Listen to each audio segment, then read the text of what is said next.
that misuse and use and for personal uh, use no ang money, that is one of the element that the prosecution must prove. Pag hindi po nila yan mapatunayan, Admar, wala pong kaso. Kasi they cannot rely on presumptions. Because in this particular king po, this is an impeachable offense and you're going to remove the second highest elected official in the country. Doon naman po sa isa din sa kini-question ng prosecution kasi nung pagtanggap ni La Chica nung pera, meron silang internal na parang proseso na meron siyang ni-receive. Tapos, by the end, nagbigay siya ng mga acknowledgement receipts. Tapos, binawi daw niya yung Yan po. Yan po. receipt. Dapat bang questionin yun? Malinaw naman doon na meron silang parang internal na parang kasunduan. Kine-question din ito na bakit naman na isosoli mo, bakit mo hindi ipapakita sa COA, paano malalaman na tinanggap ni La Chica yung pera, ginastos ng tama ni La Chica, at nagpaliwanag si Gina Acosta na sa pamamagitan ng mga ibinigay, sinabit na mga ARs at nag-question and answer portion pa ata sila, bakit ganito, bakit ganyan, pinaliwanag ni La Chica na confidential yung ano niya, yung nature niya, at hindi basta-basta na may bubulgar yung mga impormasyon. Ano po masasabi niyo po dito? Kasi Yes, ninyo. Admar. Yun yung explanation ko sa iyo, yung objects of expenditure. It is a piece of paper na i-address yan ni La Chica sa Vice President through the SDO requesting for the following funds the state. Number one, for this project, operation, surveillance, cost. Tapos ito, for this, for payment of reward or in purchase of information, amount cost, hanggang nagtotal na 125 million. Mali lang pagkasabi na internal, no? Actually, that objects of expenditure, yan po yung paghingi ng funds. So, ibig sabihin, hinihingi niya so that he could implement. Hindi po niya yung hiningi lang yung money without Opo. Pero papeles. ang pinatutungkalan ko po, attorney, yung sinasabi na binawi din nila Chica. Yes po. Kasi po, yung ano, yung parang receiving copy yung or yung objects of pag-receive. expenditure. Kasi kailangan po talaga bawiin, Admar. Kasi in yung object expenditure in regular audit, dapat isubmit yan. But in confidential audit, hindi po pwede isubmit. Kasi detalyado po yan eh. Nandoon po yung mga operational details at mga address at possibly ang mga pangalan. Mako-compromise po ang identity ng mga informants at ng operation. That's why after maibigay po yung liquidation report, mga acknowledgement receipt, dapat po talagang bawiin yan. Kaya pag manotice mo po sa joint circular, yung objects of expenditure, which is part sa regular ng audit at government budgeting, etc., hindi po yan siya nire-require na isubmit sa joint circular. Silent po yan siya. Opo. Tapos, yung pagdudugtong, kasi nagtataka rin ako bakit kine-question na bakit inassign bilang SDO si Acosta, bakit pinagkatiwalaan itong si Ortonio, trinace pa, saan ba siya nag-graduate, ano bang pinag-aralan niya, saan siya nag-umpisa. Ang sa isip ko naman, wala bang karapatan ng pangalawang pangulo na pumili ng kanyang mas pinagkakatiwalaan? Kumbaga, question ba 'yon na dala-dala niya yung tao mula pa nung siya ay nasa local sa LGU pa hanggang sa naging national official na siya, na common namang ginagawa kahit na siguro ang presidente alangan naman kukuha siya ng hindi niya pinagkakatiwalaan at baguhan lang. Pero ang pinamumukha nila, kasi nga matagal na niyang kakilala, pwede niyang manipulate at pwede nang idaan doon ang pera. Parang ganyan yung pinapalabas sa attorney. Tingin mo? Alam mo, there's always two sides of the sides of the coin, no? And however they interpret it, kung depende kung saan ka na side. But they chose the wrong interpretation to suit their own narrative.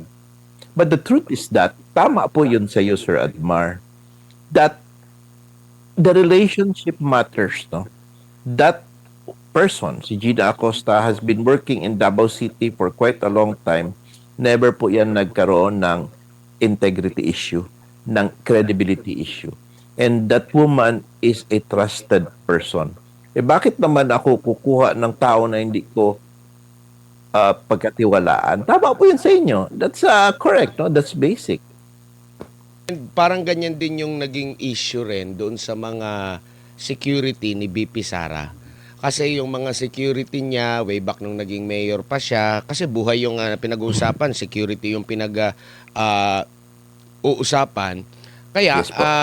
dala-dala niya ito, pero bigla na lang kinuha, no? Yes. Pinalitan siya ng bago. Hindi mo talaga malalaman. Baka nga espiya pa yan ng kalaban. Alam naman natin na pangit yung relasyon ng kasalukuyang administrasyon. Kasi kahit napupuntahan mo yung sa presidente natin, bakit pinili ni ganito na maging pinuno ng PSG? Kasi yung tatay pala nito dati na rin nagsilbi, pinagkatiwalaan, o di kayo magka-probinsya, magkaganito, magkaganyan. So, hindi dapat questionin na yun.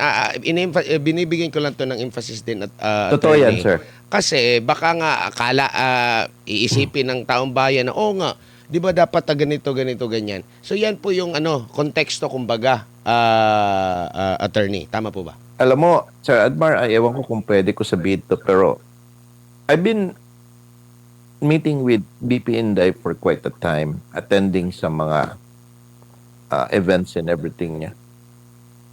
Kinahanap ko yung hundreds of security guards ba? Kukunti lang ba?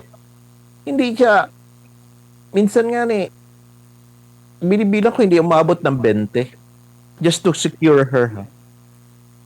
And sinasabi nila na 473. Well, tama rin yung observation mo. If those are spies given sa kanya, of course, she will not reject it. But the question is, will she use everyone? Because I understand, yung talagang close in niya ngayon, talagang hanggang ngayon is galing po talaga yan nag-serve sa tatay niya. That will really die for the man, for the old man, and for her. So, that's the main reason that she is very much protected. Tsaka, makita mo dun sa event, no? Kung gaano ka yung mga tao niya, very smart and very attentive, and they know how to read the people, no? So, yun, nagugulat ako doon sa ginagawa na. And they are saying that hindi niya kailangan ng maraming mga guards. At saka, natuloy naman din yung kanyang tree planting na walang untoward event na nangyari. Dapat lang, no? Because it would have been better kung may confidential funds. Pero do you think that without which they will not secure themselves? They would still, no? So, medyo doble ingat lang talaga. Opo. At saka it's possible that the office will be using its own resources for that purpose. Tsaka dyan sa issue din ng daan-daan, 400, ilang daan ba? Kasi kung gagamitin mo lang yung hindi mo aanalisahin ng mas malalim, Correct. akala mo talaga napakarami. Pero Yes kung po. iisipin mo, kung yan ay dinideploy daily, ano yan? Pag aalis si BP Sara, naka-chartered flight? Lagpas pa nga siguro, ilan ba yung aeroplanong, kung ilan lang yung makakasakay.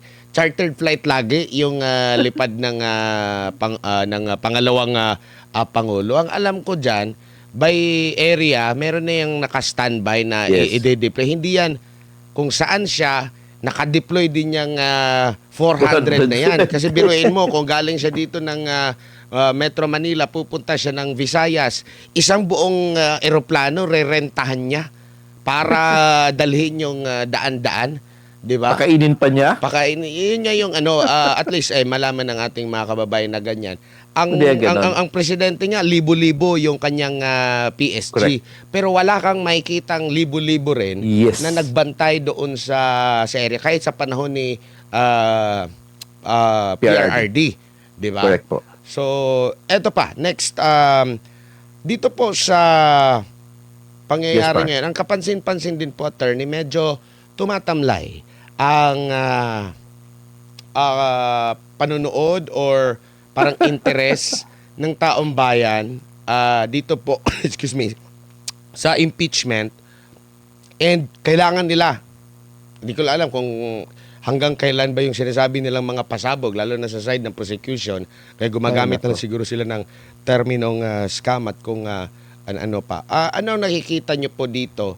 Masyado na bang dragging or walang mabigat na, talagang nagbulsa si BP Sara? Wala. Hindi na na-prove. Alam mo, that misuse and use and for personal use no ang money, that is one of the element that the prosecution must prove. Pag hindi po nila yan mapatunayan, Admar, wala pong kaso. Kasi they cannot rely on presumptions.